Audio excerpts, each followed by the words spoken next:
মিথ্যা যদি একটা শিল্প হয় তাহলে সেই শিল্পের সবচেয়ে বড় শিল্পী হবে শবনম ইয়াসমিন বুবলি গায়েস।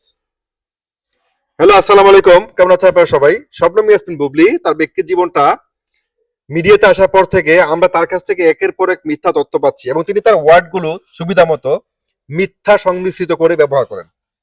2023 সালে আরজে কিবরিয়া শোতে তিনি এসেছিলেন এবং তিনি সেখানে আরজে কিবরিয়া তাকে একটা প্রশ্ন করেছে, শাকিব খান অপু বিশ্বাসের ব্যক্তি জীবনটা আপনার সামনে একটা এক্সাম্পল থাকার পরেও আপনি কেন সেখানে ইনভলভ হলেন? আপনার কোশ্চেনটা শুনুন, আরজে কিবরিয়া সাহেব কি বলছেন। পরে আপনি এই রিস্কটা কেন নিলেন? এখানে আমি আমার জায়গাটা ক্লিয়ার করি কিবরিয়া ভাই।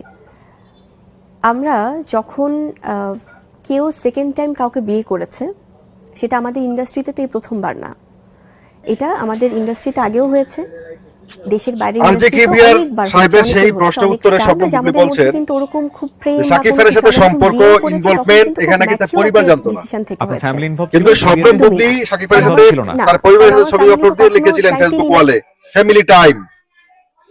শবনম বুবলি বলছেন যে শাকিব অপুর ডিভোর্স হয়ে গেছে, আমি ফিল্ম করি শাকিব অপুর ডিভোর্স হয়ে গেছে এটা জানার পরে শাকিব খান নাকি বলেছে যে অপু বিশ্বাসের সাথে তার কোনো কিছু ভালো যাচ্ছে না, অপু বিশ্বাসের সাথে কোনো কিছু অ্যাডজাস্টমেন্ট হচ্ছে না, তাদের মধ্যে শুধু ক্যারিয়ার না, ক্যারিয়ারের কারণে না, তাদের ব্যক্তি জীবনে তাদের সম্পর্কের মধ্যে একটা উত্থান পতন রয়েছে।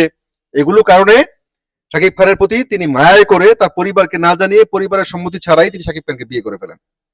শবনম বুবলি বলছেন, চিন্তা করেন, শবনম বুবলি বলছেন শাকিব অপুর ডিভোর্স হয়ে গেছে এবং শাকিবের সাথে অপুর ব্যক্তি জীবনের সম্পর্ক অনেক টানাপোড়েন, শুধুমাত্র তাদের বিয়ে বাচ্চাটা এই কারণে গোপন ছিল না যে শুধুমাত্র তাদের কেরিয়ার, এখানে এই কারণে গোপন ছিল যে শাকিব অপুর সম্পর্কের মধ্যে ভালো নাই, তাদের সাথে তাদের আন্ডারস্ট্যান্ডিং ভালো না, এই সমস্ত বিভিন্ন কিছু বলে শাকিব তাকে ম্যানিপুলেট করে ফেলে, কচি ছুটি খুকি বুবলিকে শাকিব পটিয়ে পাটিয়ে বিয়ে করে ফেলে।